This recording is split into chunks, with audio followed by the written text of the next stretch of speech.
In fact, I can give you another example of UN failure. The conflict in the Sudan. Rival generals began fighting for power on the 15th of April. Right now, the situation is delicate. There's a ceasefire on paper, but fighting continues in some parts. Around 500 people have been killed in the violence. That's the official number. The real toll is expected to be much higher. Hospitals and shops in Khartoum are running low on supplies. So thousands of citizens have decided to flee. Some of them are crossing the Nile on ferries. Others are trudging through deserts. The United Nations says around 270,000 people could flee to South Sudan and Chad. The problem with that? These countries are poorer than Sudan. They do not have the resources to host so many refugees. At the same time, staying behind is not an option. The US brokered ceasefire will end on Friday. Nobody knows what will happen after that. The Sudanese army has agreed to talks on extending the ceasefire, but the rival group, the RSF, the Rapid Support Forces, are yet to agree. So right now, it could be the calm before the storm. Other countries are using this lull to evacuate their citizens. India, for instance, has evacuated 360 people. Britain has evacuated more than 500. Saudi Arabia has taken out more than 2,000. And China is planning to evacuate more than 800 people. The question is, what happens next? As things stand, this is a power struggle, a rivalry between two ambitious generals. But that could very well escalate into something bigger. Time for a quick history lesson.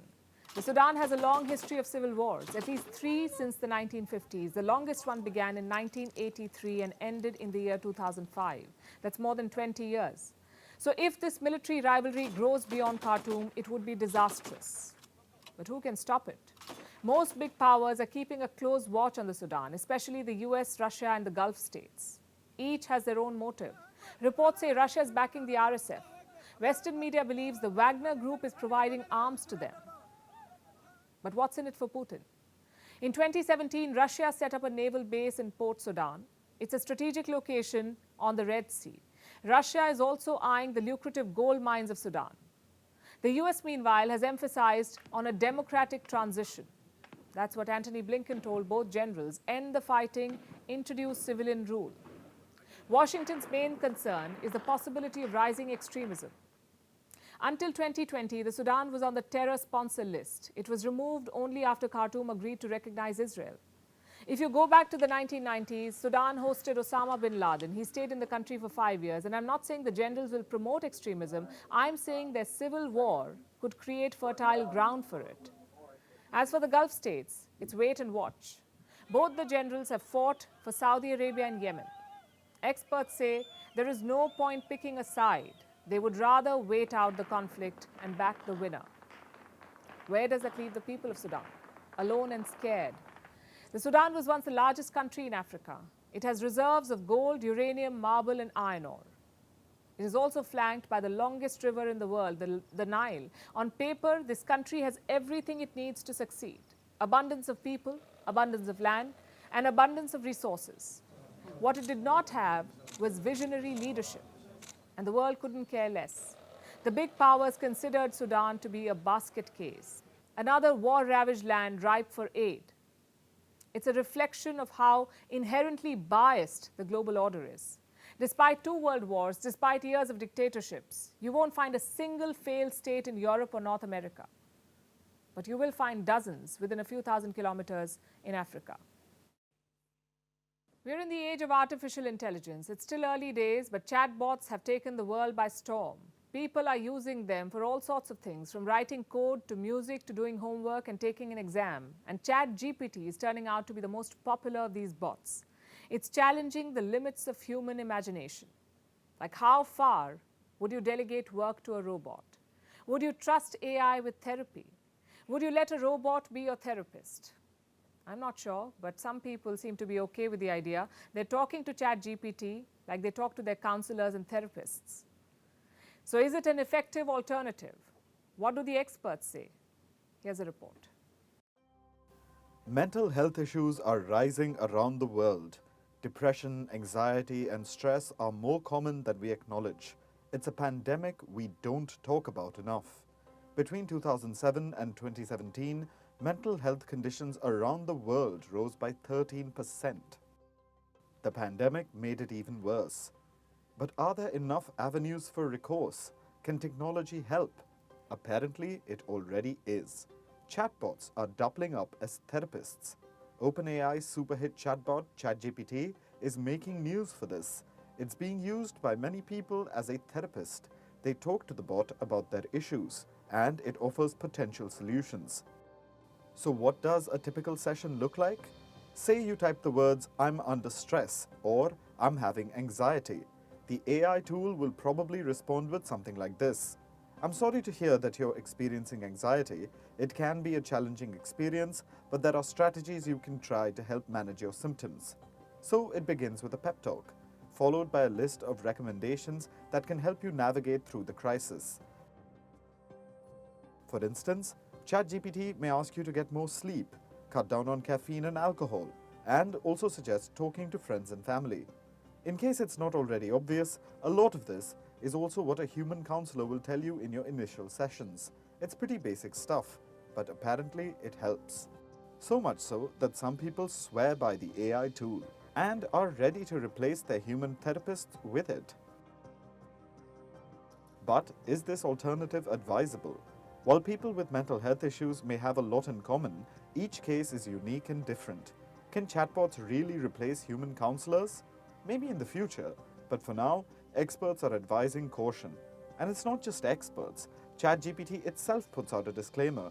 It says it's not a replacement for a psychologist or counselor. Yet people turn to it because bot therapy is free. And that's a major inducement, given the fact that human therapists cost a lot for each session. In India, for instance, a 1-hour therapy session can cost anywhere between 2,000 to 4,000 rupees, and that's still a very conservative figure. In the US, 1 hour of therapy can set you back by anywhere between $100 to $200. So bots save you money. But will they be of any real help? Psychologists and psychiatrists are urging a lot of caution. AI therapy did end in catastrophe for some people. Earlier this year, a man in Belgium died by suicide. He was encouraged by ChatGPT to do so. And in the US, a New York Times columnist was encouraged to leave his wife. Not by ChatGPT exactly, but by Microsoft Bing. So bots may be good to chat with if you're feeling low, but this is not therapy. Not yet, anyway.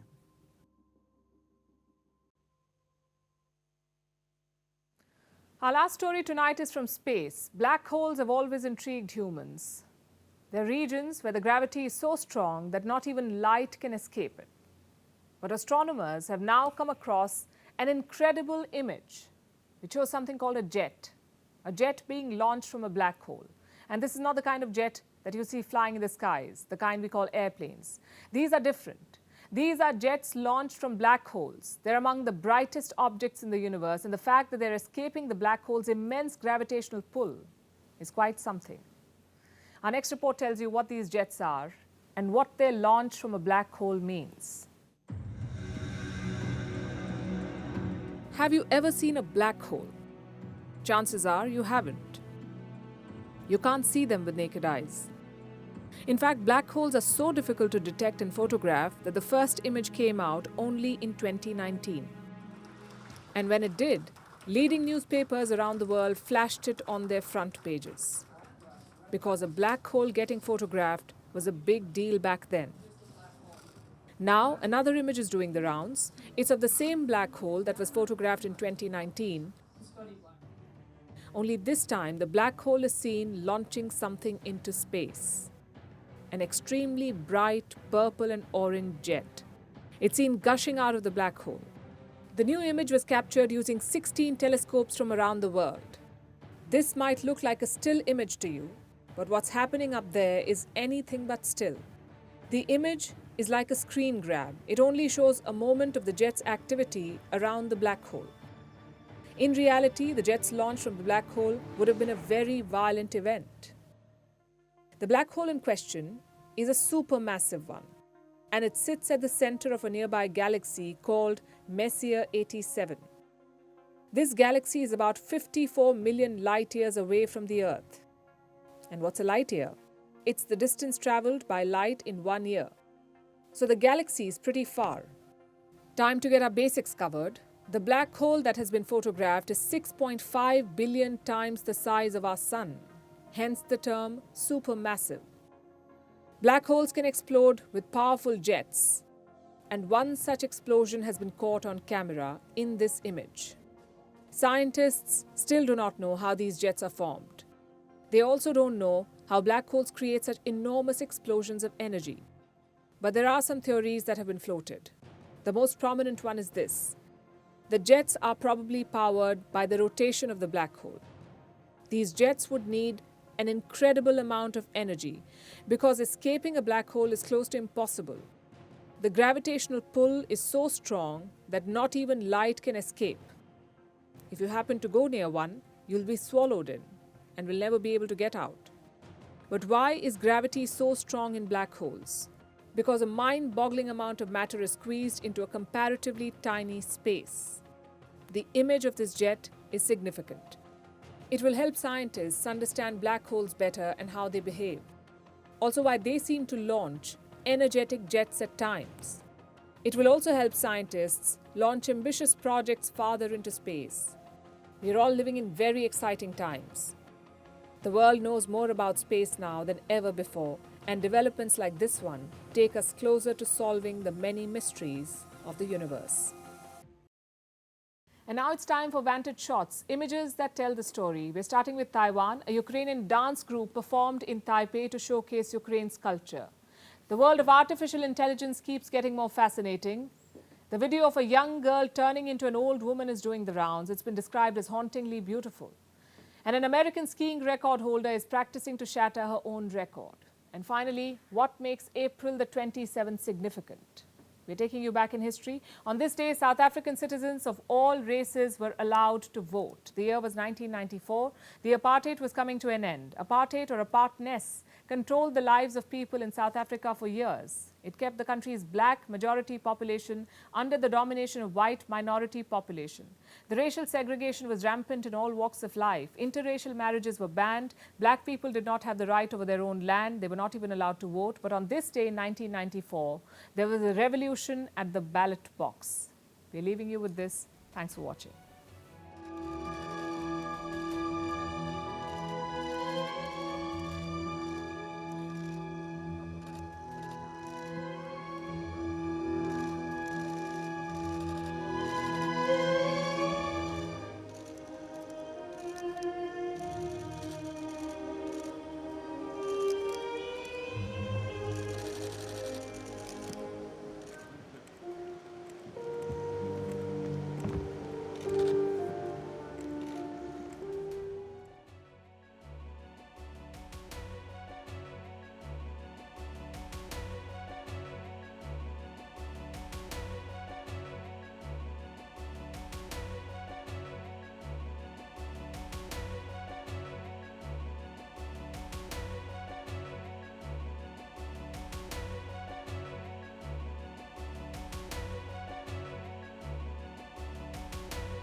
US and Russia are dangerously close to an armed conflict.